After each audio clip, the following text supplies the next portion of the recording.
Hey guys, it's Allie and welcome back to my channel, or if this is the first time, thanks for watching my channel.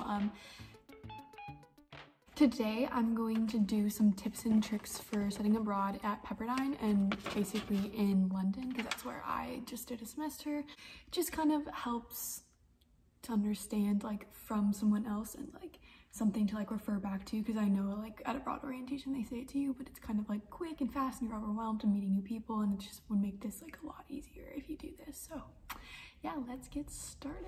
Okay, so I know for like me, the first thing that I was worried about was like an international phone plan, because in the States I have AT&T and like their international phone coverage isn't great, and like the one that's known for like international all that stuff is T-Mobile, which is not the one that I had. So I was like, what do I do? And what I did is I went ahead and disabled my American phone for the months that I was abroad, and I got like a month by month plan in the UK. It's this thing called giffgaff, and I got the top level, which was £25 a month, which is about $33 a month, and you have unlimited data.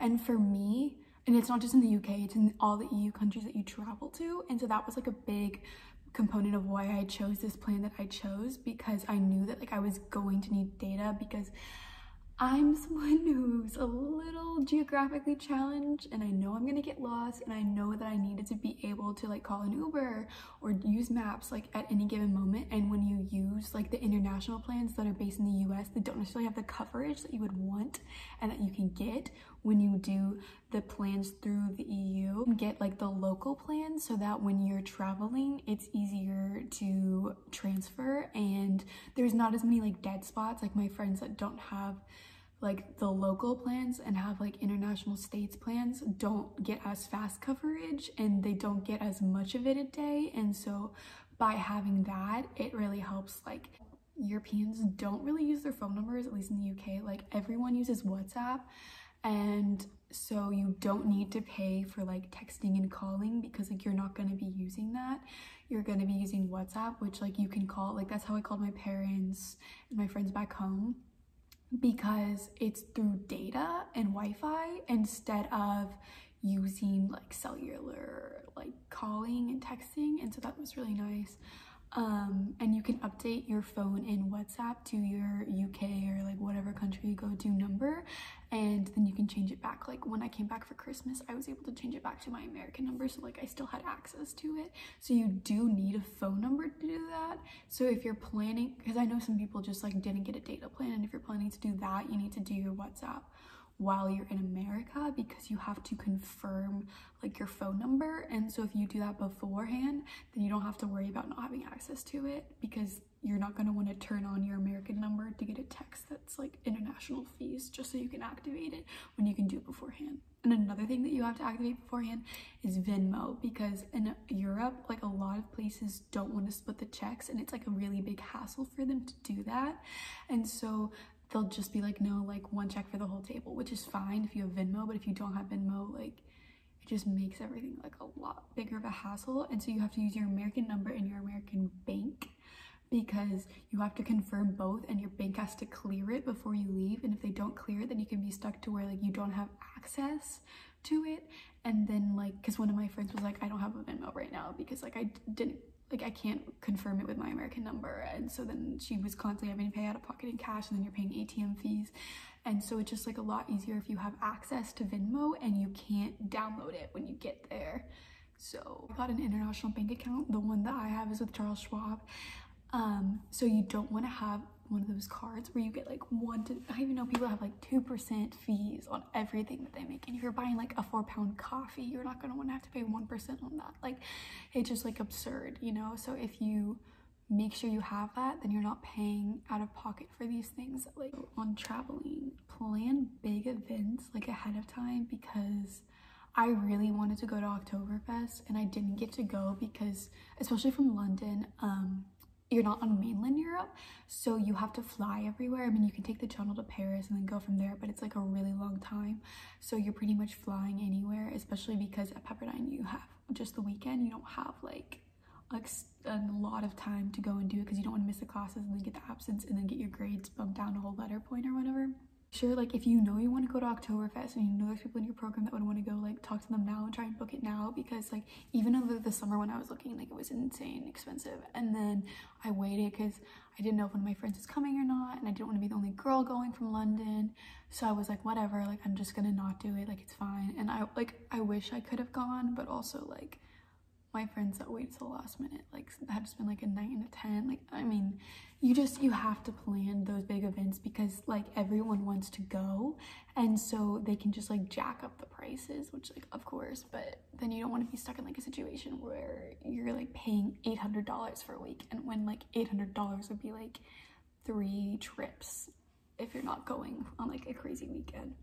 So yeah, just in general, if you can book your trips ahead, like I understand like it's kind of sporadic and like you don't know when you're going and it's spontaneous and all of that, but like you need to plan as soon as possible because they just kind of go up in price and you don't want to do that. And like for places like Amsterdam, like I wanted to go to the Anne Frank house and I wanted to go to the Van Gogh Museum and all this stuff, and those types of things you need tickets for, and if you don't buy tickets for stuff in advance, then you're kind of stuck and you're in another country. I mean, obviously there's stuff to do in all these places, but it's like, oh, like this was on my list that I wanted to do and I can't do it because I didn't book it ahead of time.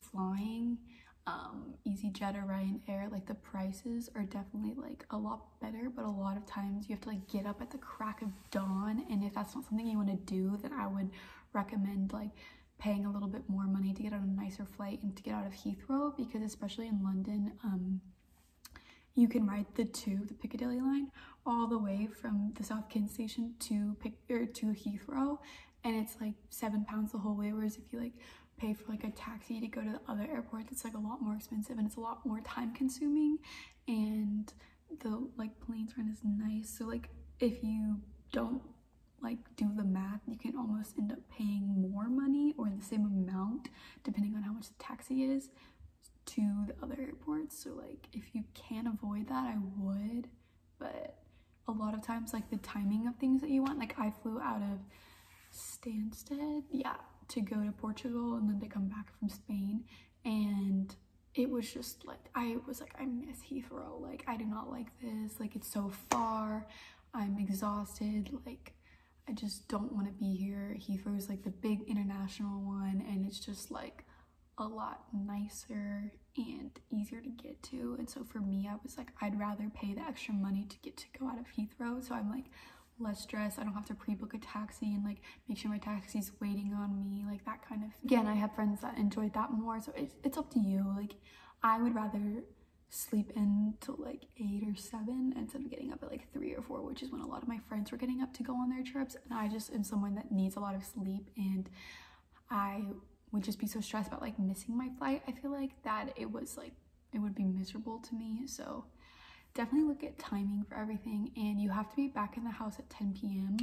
on Sunday night, but like they don't really check. I mean, like obviously try your best to like stay true to that, but it's not like the end of the world if like you have to book a flight that you get in like 11 or something, but like try not to like break the rule. Packing stuff, like I live in a 6-person room. This semester I only had 5 people in the room, so we had an extra bed, but next semester I have like a full room, and you have like a dresser. It's like a big armoire thing, and then you have like underneath that there's like a really big pull-out drawer, and then underneath your bed there's like I think there's 4 pull-out drawers that are pretty deep that you can put stuff in, and then your suitcases will go on top of your armoire. But like I definitely have extra space, but like to lug everything over and then to take it all back, like you don't want to bring too much stuff. So like don't bring too many shoes. And like for me, I ended up buying Doc Martens when I was there, and they've been like my go-to shoe for like all of abroad, because no matter the weather, like you can wear them anywhere. Like if you want to wear them with a dress or like a skirt, then it's like less hot, and like you can wear them in water, and especially in London with the rain, like you never know when the rain is gonna hit, and half the time I'm like not prepared. And so if I'm wearing my Docs, and like I don't have to worry about my boots getting ruined, so that's really nice. So like make sure you have like a set pair of shoes that you feel are really versatile and that you can wear a lot, because like you don't want to be lugging around that many shoes. And I actually put all of my shoes in my carry-on bag so that they weren't weighing down my like checked bag. And going out in London, you need a promoter, and you have to wear heels with a dress, which is like, I know it's the worst, but you won't get in. Like, I have gotten turned away before, and they'll be like, nope, you can't wear that, and it's like, okay, well, this is all I have. But I actually bought a lot of my dresses on Shein, which is that like cheap website, whatever. But you don't need like expensive dresses or anything, but like there's a big dress code that isn't necessarily in LA, and you can't wear sneakers or dogs or anything like that. Like, you have to be in heeled boots or heels, and it's painful, but you gotta do it. And so because you have to wear dresses and all of that to go out, and I just personally like wearing dresses, I packed a lot of dresses because you can put like a sweater over it and kind of transform your look into like another outfit, because then you can wear the sweater with pants or like a skirt or something like that. And so I would just pack the basics if you can, because the house is like, we have a lift, but like the lift honestly isn't usually working. So like, you gotta like, I had to lug my luggage down like 4 flights of stairs to like leave, and I was like, this is the end, like I'm just not gonna make it.